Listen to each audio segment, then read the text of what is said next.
Hi எல்லாருக்கும் வணக்கம். இந்த சேனலில் எப்போவுமே மியூசிக் வீடியோஸ், ட்ராமா ரிலேட்டடான வீடியோஸ் இதெல்லாமே அப்லோட் பண்ணுறோம். ஃபார் த ஃபர்ஸ்ட் டைமாக இந்த சேனலில் வந்து ட்ராமாஸை வந்து எக்ஸ்பிளைன் பண்ணோம் அப்படின்னு ஒரு ட்ரை பண்ணுறோம்.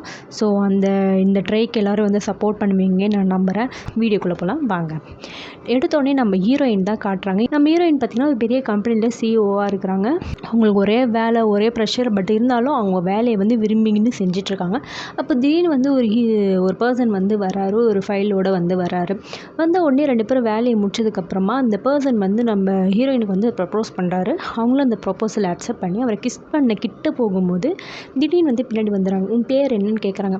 அப்போ அந்த மனுஷன் என் பேருன்னு சொல்ல அவங்க சுற்றி இருக்கவங்க எல்லாம் வந்து அந்த ஒரே பேரையே சொல்லிடுறாங்க. கடைசியில் பார்த்தா நம்ம ஹீரோயின் வந்து தூக்கத்தில் வந்து கனவு கண்டுட்டு இருக்காங்க. அதுவும் பஸ்ஸில் வந்து போயிட்டு இருக்கும்போது அவங்க பஸ் ஸ்டாப்பை தான் வந்து அந்த கனவில் வந்து அந்த பேராக வந்து வரும். ஸோ உடனே வந்து தூக்கத்துலேருந்து ஏஞ்சி பஸ்லேருந்து இறங்கி அவங்க போக வேண்டிய இடத்துக்கு போகிற வழியில் நம்ம ஹீரோயின் வந்து பார்த்திங்கன்னா ஹெல்பிங் மைண்ட் இருக்காங்க. ஸோ போகிற வழியில் எல்லாருக்கும் வந்து ஹெல்ப் பண்ணிக்கிட்டே போகிறாங்க. அவங்க வந்து ஒரு கவர்மெண்ட் எக்ஸாமுக்கு படிக்கிறாங்க. ஸோ அதனால் ஒரு அகாடமியில் வந்து போய் ஸ்டடீஸ்க்காக போகிறாங்க. ஸ்டடீஸ் போகும்போது அங்கே ப்ரொஃபஸர் வந்து எல்லா ஸ்டூடெண்ட்ஸ் வந்து தூங்கி வடிகிற மாதிரி வந்து பாடம் நடத்திட்டு இருக்காரு. பட் நம்ம ஹீரோயின் மட்டும் எல்லாமே நோட்ஸ் எடுத்து இது பண்ணிட்டுருக்காங்க. அப்போ வந்து அந்த ப்ரொஃபஸர் என்ன பண்ணுறாருன்னா நம்ம ஹீரோயினை பார்த்து நீங்கள் இவங்கள கற்றுக்கோங்க, பாருங்கள் அவங்க எவ்வளோ வந்து ஃபுல்ஃபில்லாக வந்து இப்படி பண்ணுறாங்க செய்கிறாங்க. நம்ம ஹீரோயின் அப்படியே புகழ்ந்து பேசாரு. அதே சமயம் அவங்கள வாடுற மாதிரி 30 வயசு ஆனால் கூட இன்னும் வரைக்கும் அவங்க அந்த முயற்சியை விடாமல் வந்து ட்ரை பண்ணிக்கிட்டே இருக்காங்க. நம்ம அவங்க எல்லாருமே பாராட்டணும் அப்படின்னு எல்லாரும் எதிர்க்கே வந்து அசிங்கப்படுத்தினா நம்ம ஹீரோயினுக்கும் ஒரு மாதிரி அவமானமாக ஆகிடுது. அப்போது கிளாஸ் எல்லாம் முடிஞ்சு ஹீரோயினும் அவங்க ஃப்ரெண்டு வந்து வெளில வரும்போது இந்த ப்ரொஃபஸர் வந்து ரொம்ப ஓவராக பேசுகிறான் அப்படின்னு சொல்லி ரொம்ப அவனை வந்து திட்டுறாங்க. அப்போ கரெக்டாக அந்த ப்ரொஃபஸரும் வந்து எதிர்க்கு வந்து நிற்கும் போது இவனை சும்மா விடக்கூடாதுன்னு சொல்லிட்டு நம்ம ஹீரோயின் வந்து அவன்கிட்ட போய் கேட்க போயிட்டான்.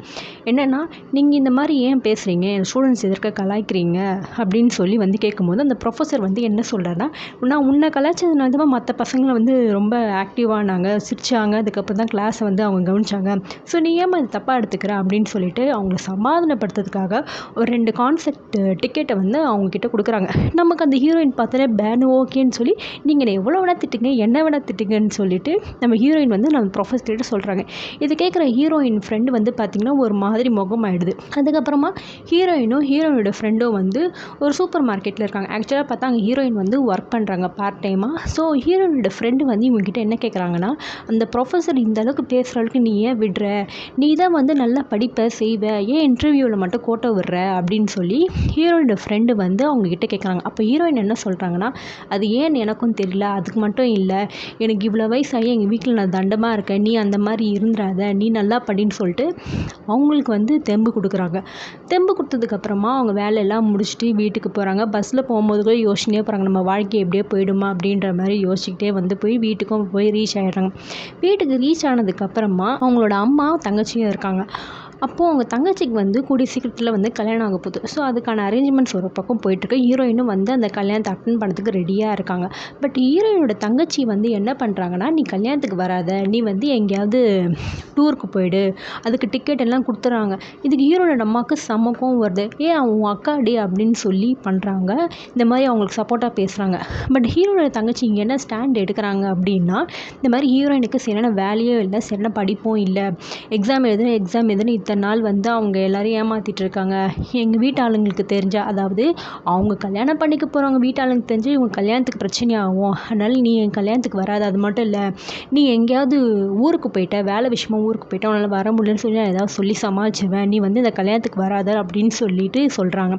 இது ஹீரோயினுக்கும் சரி, ஹீரோயினுக்கு அம்மாவுக்கும் சரி ரொம்ப கஷ்டமாகுது. ஹீரோயினோட அம்மா வந்து திட்டுறாங்க, செய்கிறாங்க. பட் ஹீரோயினுக்கு என்ன பண்ணுறது, வேறு வழி இல்லை, நம்ம நிலைமை இப்படி தான் இருக்குது, அதை அக்செப்ட் பண்ணி தான் ஆகணும்னு சொல்லிட்டு உடனே அந்த டிக்கெட்டை வாங்கிட்டு சரி ஓகே நான் போகிறேன், நான் வந்து அங்கே போய் ஸ்டே பண்ணுறேன், நீ மற்ற செலவெலாம் நீ பார்த்துக்கிறியா அப்படின்னு சொல்லி கேட்கும்போது அவங்களும் வந்து சரி நான் பார்த்துக்கிறேன்னு ஹீரோட தங்கச்சியும் வந்து சொல்கிறாங்க. பட் ஹீரோனோட அம்மாவுக்கு இதில் சுத்தமாக விருப்பமும் இல்லை, இஷ்டமும் இல்லை. பட் என்ன பண்ணுறது அப்படின்னு சொல்லிட்டு அவங்களும் சைலண்ட்டாக இருக்காங்க. நம்ம ஹீரோயினா அதுக்கு மேலே பேசாமல் அவங்க ரூமில் போய் அவங்க நிலைமையை நினச்சிக்கிட்டே அப்படியே தூங்கிறாங்க. இதுதான் அங்கே சீன் கட் ஆகுது. இதுக்கப்புறமா தான் இந்த ஸ்டோரியோட ஹீரோவை வந்து இன்ட்ரோ பண்ணாங்க. நம்ம ஹீரோ பார்த்திங்கன்னா ஒரு பெரிய பிஸ்னஸில் வந்து இருக்கார். இப்போ கூட ஒரு டீல் விஷயமா 3 கண்ட்ரியோட லீடர்ஸ் கிட்ட பேசிகிட்டு இருக்காரு. அப்போ அதில் ஒரு கண்ட்ரியோட லீடர் வந்து அக்செப்ட் பண்ணிக்கிறாங்க. இந்த மாதிரி உங்களை டீலுக்குன்னா அக்செப்ட் பண்ணிக்கல, பட் ஒரே ஒரு கண்டிஷன் அப்படின்னு சொல்லி அந்த கண்ட்ரியோட லீடர் வந்து சொல்கிறாரு. அப்போ வந்து என்ன கண்டிஷன் கேட்குறாங்க, இந்த ப்ராஜெக்ட்டுக்கு வந்து கொரியாவிலே இருக்கிற ஒரு நல்ல டெவலப்பர், சாஃப்ட்வேர் டெவலப்பர் தான் எனக்கு வேணும். அவனோட பேரையும் வந்து சொல்கிறாங்க. அந்த டெவலப்பர் தான் வந்து எனக்கு இந்த ப்ராஜெக்டில் வேணும். உங்களுக்கு அது ஒன்று தான் கண்டிஷன். அதை நீங்கள் அக்செப்ட் பண்ணிட்டீங்கன்னா இந்த $1 ட்ரில்லியன் பிஸ்னஸ் உங்களுக்கு தான் அப்படின்னு சொல்லி சொல்கிறாங்க. நம்ம ஹீரோவும் வந்து இவ்வளோ பெரிய ப்ராஜெக்ட் பிடிச்சதே பெருசு. ஸோ அதனால ஓகேன்னு அந்த டீலை அக்செப்ட் பண்ணுறாரு. அப்போ ஹீரோவோட ஃப்ரெண்டு என்ன பண்ணாரு, பரவாயில்லையே யாருமே முனிக்காத டீலில் இந்த டீலை அக்செப்ட் பண்ண வச்சுட்டேன்னு சொல்லிட்டு ஹீரோவும் ரொம்ப சந்தோஷப்படுறாரு. ஹீரோவோட ஃப்ரெண்டு என்ன பண்ணுறாங்க, இதை செலிப்ரேட் பண்ணணும்னு சொல்லிட்டு வா நம்ம வந்து வெளில போகலாம் அப்படின்னும் போது ஹீரோவும் ஹீரோவோட ஃப்ரெண்டும் என்ன பண்ணுறாங்க, உடனே வந்து எங்கன்னா கிளப்புக்கு போகிறாங்க.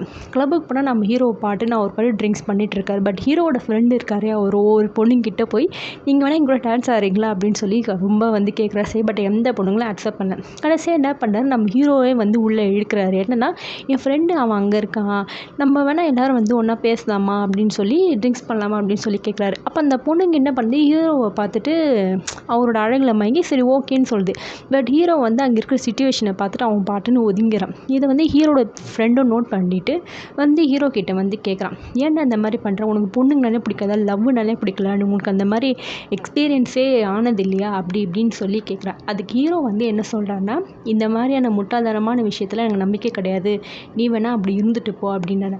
அப்போ அதுக்கு ஹீரோட ஃப்ரெண்டு சொல்கிறாரு, நீ வந்து ஒரு கிஸ் கூட பண்ணது கிடையா, ஏன் அப்படி இருக்க, சில மரம் மாதிரி ஜடம் மாதிரி இருக்கு அப்படி இப்படின்னு சொல்கிறாரு. பட் ஹீரோ அதெல்லாம் கண்டுக்காமல் அவங்க வேலை உண்டு அவர் உண்டுன்னு அவர் பாட்டுன்னு வந்து போயிடுறாரு.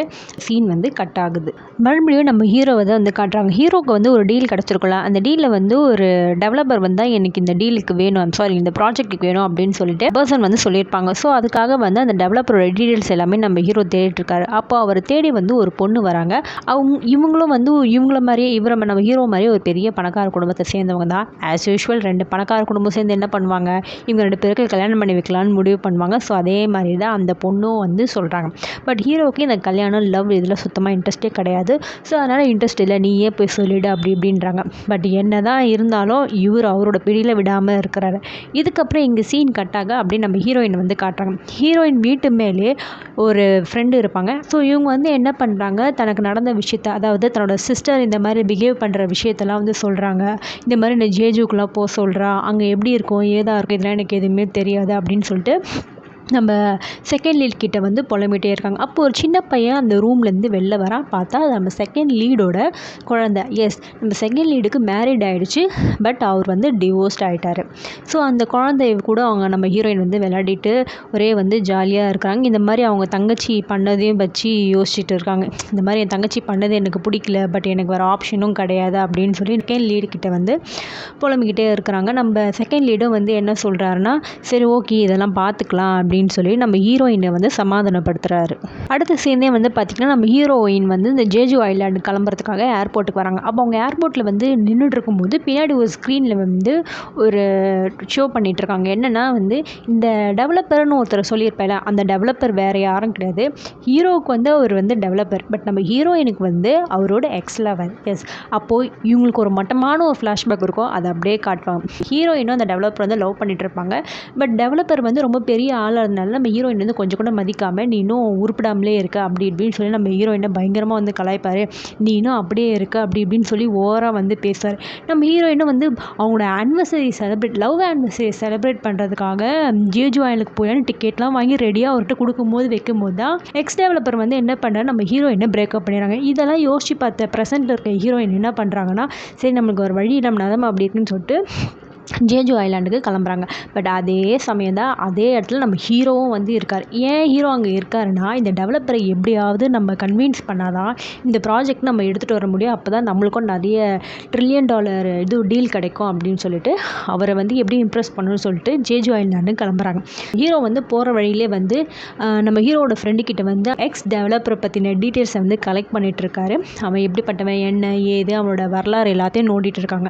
இன்னொரு பக்கம் நம்ம ஹீரோயின் வந்து அந்த ஊர் ஊரோட அழகை ரசிச்சுக்கிட்டே அப்படியே வந்து இருக்கிறாங்க. நம்ம ஹீரோவும் கரெக்டாக வந்து ஊருக்கும் வந்து சேர்ந்துறாங்க. 2 பேருமே அவங்கள ஹோட்டலுக்கு வந்து சேர்ந்துறாங்க. அதுக்கு முன்னாடி அந்த இடத்தெல்லாம் வந்து சுற்றி பார்க்குறாங்க. 2 பேரும் ஒரே பிளேஸ்லேயே தான் இருக்காங்க. அங்கே சுற்றி பார்த்துட்டு இருக்காங்க. அப்போ வந்து நம்ம ஹீரோயினுக்கு வந்து ரொம்ப பசிக்க ஆரம்பிக்குது. சரி ஓகே நம்ம ஹோட்டலுக்கு போய் சாப்பிட்லாம் அப்படின்னு பார்த்தா அங்கே ஒரே கப்பல். ஒரு பக்கம் வந்து ஃபுட்டோட ரேட்டும் வந்து அதிகமாக இருக்குது. சரி இங்கே தேவையில்லைன்னு சொல்லிட்டு வெளில வராங்க. அப்போ அந்த இடத்த சுற்றி பார்த்துட்டே இருக்கும்போது திடீர்னு ஒரு பொண்ணு வந்து இவங்கள வந்து மீட் பண்ணுறாங்க. இவங்க வந்து யாருன்னா நம்ம ஹீரோயினோட ஸ்கூல் ஃப்ரெண்ட். அவங்க வந்து இங்கே ஜேஜோ ஐலாண்டுக்கு எதுக்கு வந்திருக்காங்கன்னா தன்னோட பாய் ஃப்ரெண்டோட வந்து வந்திருக்காங்க, ட்ரிப்புக்கு வந்திருக்காங்க. இதை வந்து கேட்ட நம்ம ஹீரோயினுக்கு வந்து பெஜாராகுது. ஏன்னா நம்ம ஹீரோயின் வந்து சிங்கிளாக தானே இருக்கா. பட் அவங்ககிட்ட என்ன சொல்கிறாங்கன்னா நான் இன்னும் என் பாய் ஃப்ரெண்டோட தான் வந்தேன்னு சொல்லி சமாளிக்கிறாங்க. அப்போது அந்த ஹீரோயின் ஸ்கூலோட பாய் ஃப்ரெண்ட் யாருன்னு பார்த்தீங்கன்னா அந்த எக்ஸ் டெவலப்பர் தான். இவங்க 2 பேருக்குமே ஒரே ஷாக்கு. யாரை பார்க்கக்கூடாதுன்னு நினச்சேன்னா அவனையே இங்கே பார்க்குறேன்னு நம்ம ஹீரோயினுக்கு பயங்கர கடுப்பாகுது. இந்த எக்ஸ் டெவலப்பருக்கும் ஒரு மாதிரியாகுது.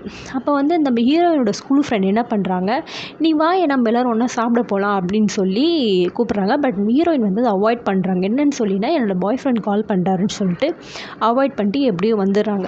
அதுக்கப்புறமா ஒரு சின்ன ஹோட்டலில் குடிச்சிக்கிட்டே வந்து என்னோட நிலமையை புலம்பிகிட்டே இருக்காங்க. கரெக்டாக அவங்க அம்மா கிட்ட வந்து ஃபோன் வருது. நீ அங்கே என்ன பண்ணுற ஏது பண்ணுற அப்படின்னு சொல்லி கால் வந்து இவங்களும் பேசிகிட்டு இருக்காங்க. அப்போ அவங்க அம்மா வந்து அங்கே வேலையாக இருக்கிறதுனால காலை உடனே கட் பண்ணிட்டாங்க. இவங்களுக்கும் வேறு வழி இல்லை. சரி ஓகேன்னு சொல்லி விட்டுட்டாங்க. அப்போ தான் வந்து ஹீரோயின் வந்து சாப்பிட்டெல்லாம் முடிச்சுட்டு வெளியே வராங்க. ஒரே கண்ணீர் அழுகையுமாகுது. காதில் ஹெட்ஃபோன் போட்டுக்கிட்டு பாட்டு கேட்டுனுக்குறாங்க. அப்போ தான் ஃபஸ்ட்டு ஒரு ஹீரோட ஃப்ரெண்டு வந்து கேட்டிருப்பாங்க, நீங்கள் வந்து இன்டர்வியூவில் வந்து ஃபெயில் ஆகிடுறீங்க அப்படின்னு கேட்கும்போது இப்போ அதுக்கு யோசிக்கிறாங்க. ஏன்னா அவங்க இன்டர்வியூ போகிற இடத்துல அவங்க படித்த ஸ்கூலை பற்றியும் காலேஜை பற்றியும் அவங்களோட லைஃப்பெல்லாம் வந்து அவங்க அப்பா இல்லாதவங்க. ஸோ அதனால் அதெல்லாம் பற்றி பேசும்போது இன்டர்வியூவில் அவங்களுக்கு அது ரொம்ப வந்து கோவமாக வருது. ரொம்ப டிப்ரெஷன் ஆகிட்டாங்க. ஸோ அதனால் ஒவ்வொரு இன்டர்வியூ அவங்க வந்து அங்கே லூஸ் பண்ணிடுறாங்க. இப்படியே தன் நிலைமையை நினச்சிட்டு அழுதுட்டு ஒரு தடவை சூசைடு கூட ட்ரை பண்ண அவங்க போயிருக்காங்க. அப்போன்னு பார்த்து நம்ம ஹீரோ வந்து எதிர்க்க அப்படியே நிற்கிறாரு. நம்ம இவங்க ஹீரோயின் பார்த்தீங்கன்னா சோகத்தில் இருக்காங்க. பட் ஹீரோ அதுக்கு ஆப்போசிட் செம்ம சந்தோஷத்தில் இருக்கார். ஏன்னா இந்த டீல் மட்டும் செட் ஆகிடுச்சுன்னா நான் சூப்பராக இருப்பேன் அப்படின்னு சொல்லி அவர் தன்னை தானே வந்து பூஸ்டப் பண்ணிகிட்டு இருக்காரு. பட் நம்ம ஹீரோயின் தப்பாக வந்து புரிஞ்சுட்ருக்காங்க. ஏன்னா 2 பேருமே கடல்கிட்ட தான் இருக்காங்க. ஏன்னா வந்து சப்போஸ் அவர் சூசைட் பண்ண போகிறாருன்னு சொல்லிட்டு அவருக்கு ஹெல்ப் பண்ணுமேன்னு சொல்லிட்டு நம்ம ஹீரோயின் வந்து நீங்கள் சாகக்கூடாதுன்னு சொல்லி பிடிச்சி இழுத்துலாம் போடுறாங்க. அப்போ ஹீரோ வந்து கேட்குறேன், நான் ஏம்மா சாக போகிறேன், ஏன் இப்படி பண்ணுறேன் அப்படின்னு சொல்லிட்டு குடிச்சிருக்கியா அப்படி இப்படின்னு கேட்குறேன். ஆனால் ஹீரோயினுக்கு அது சுத்தமாக வந்து கேட்கல. அப்போ என்ன சொல்கிறாங்க, எனக்கு அப்பா கிடையாது, எனக்கு காசு இல்லை, எனக்கு பாய் ஃப்ரெண்ட் இல்லை, நான் வந்து சந்தோஷமாக இல்லையா, நான் கூட தான் வந்து சூசைட் பண்ண ட்ரை பண்ணேன், ஆனால் நான் மறுபடியும் வரல, அந்த மாதிரிலாம் சூசைட் பண்ணக்கூடாதுன்னு சொல்லிட்டு நம்ம ஹீரோ வந்து காப்பாற்ற பார்த்து 2 பேருமே கீழே விழுறாங்க. அப்போ நம்ம ஹீரோவுக்கு வந்து செம்மையாக வந்து அடிபட்டோடனே கையெல்லாம் வந்து அடிபட்டு நம்ம ஹீரோயினா குடிச்சிருக்கிறதுனால அவங்க அந்த போதையிலே அப்படியே இருக்கிறாங்க. நான் கூடி சீக்கிரமே வந்து அப்லோட் பண்ணுறேன். அதுக்கு முன்னாடி உங்களோட சப்போர்ட் எங்களுக்கு வேணும். நீங்கள் கண்டிப்பாக சப்போர்ட் பண்ணுவீங்கன்னு நான் நம்புகிறேன். பாய்.